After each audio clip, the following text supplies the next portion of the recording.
my heart rate. Kabir had spooked me a bit with his insistence on the hard limit, but there was no sign of any cause for concern. This minimal push should give us just enough of a boost to meet the requisites, and then we were free. Maybe we should try to automate more of the machinery to prevent future worker issues from causing problems. I cast a glance over my shoulder as the relieved technician switched the power settings back to their former state and slumped his head. No harm, no foul. I will say I don't like the discordant rattling sound, but I guess that's mechanisms being pushed to the limit. The Krev really backed us into a corner here, so it sucks we had to play Russian roulette to make it through. All's well, that ends well. Now that the brief phase of mechanical overexertion was done, the rattling and internal heat should simmer back to its former state.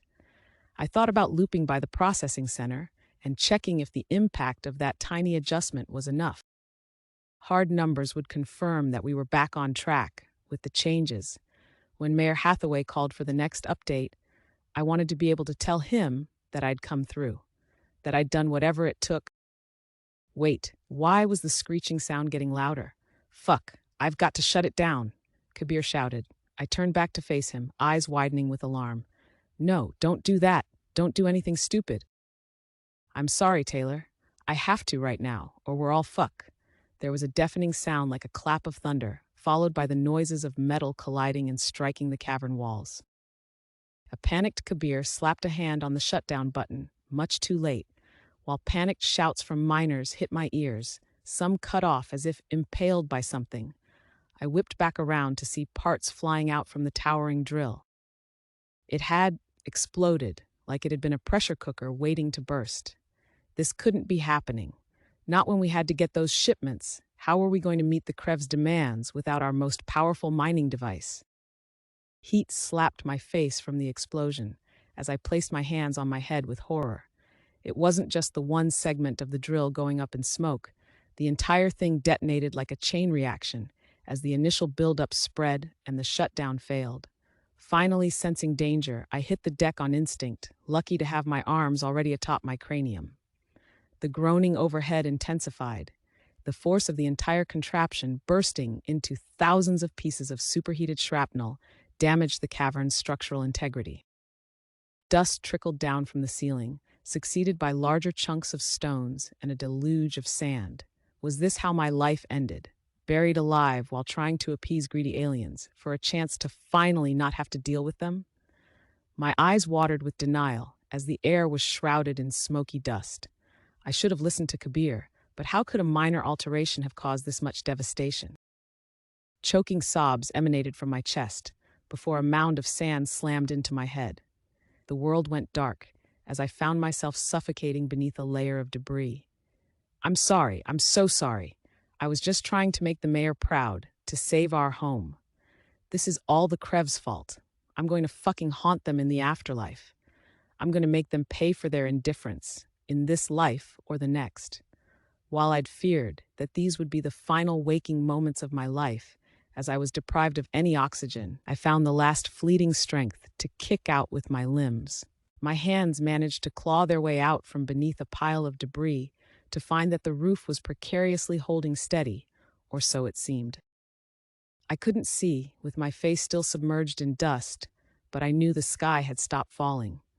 I poked my head out just enough, dragging myself forward and shedding a tiny bit of dust. A weak cough racked my chest, trying to spit out dirt and clear my nostrils. The back of my skull throbbed, suggesting a welt from where something connected with it.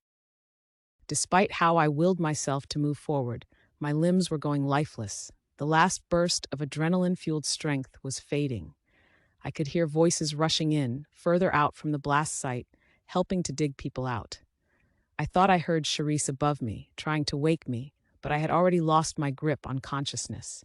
My body sank into the ground's embrace, exhausted. Knowing I had ruined any hope of humanity meeting its obligations, I fell into a deep, unwelcome sleep. The nature of predators, 2 to 5. Memory transcription subject, Tassi. Date, standardized human time, March 13th, 2160. When General Naltor relayed the news of our visitors to the FAI scientists, their indignance at being held hostage in their workplace evaporated, just as mine had once I was briefed in the convoy. The press had been alerted as well, as the Lassian government prepared an official live stream alongside several broadcasts. How would the aliens respond to a series of questions if we allowed reporters to corner them? The aliens appeared to want to address the media, though they might not be prepared for provocative queries. Dustin, Nulia, and Haliska didn't seem unwilling to answer our inquiries, but there was such a thing as too much all at once. I whispered for Naltor to let the aliens address the populace, before allowing them to initiate a question-and-answer question only if they wanted to. The journalists needed to be advised to proceed with caution. Our visitors were friendly, as far as I could tell, but the last thing we wanted was to scare them off. It was apparent there were some abscesses in their past that they were slow to divulge.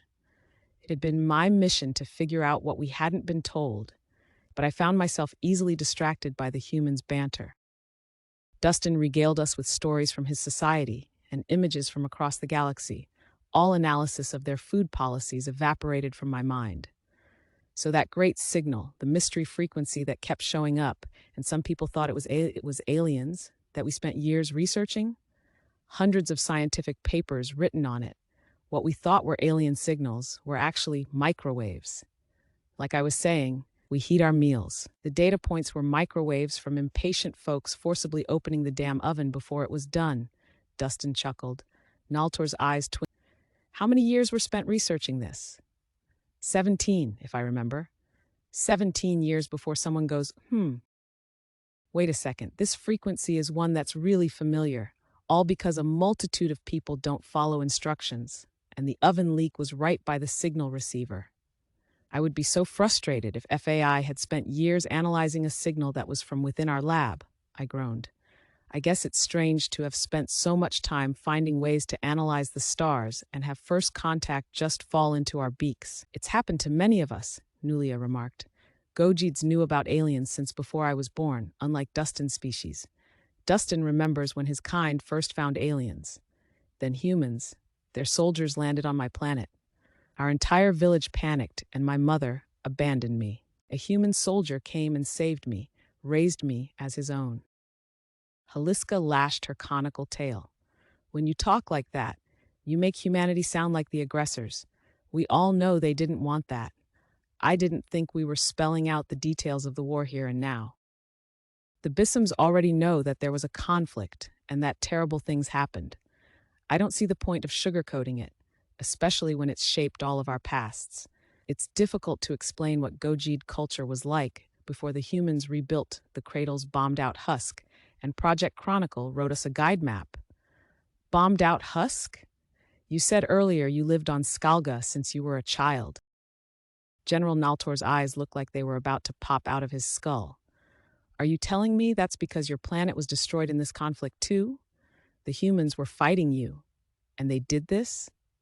The humans fought with decency, as decent as a war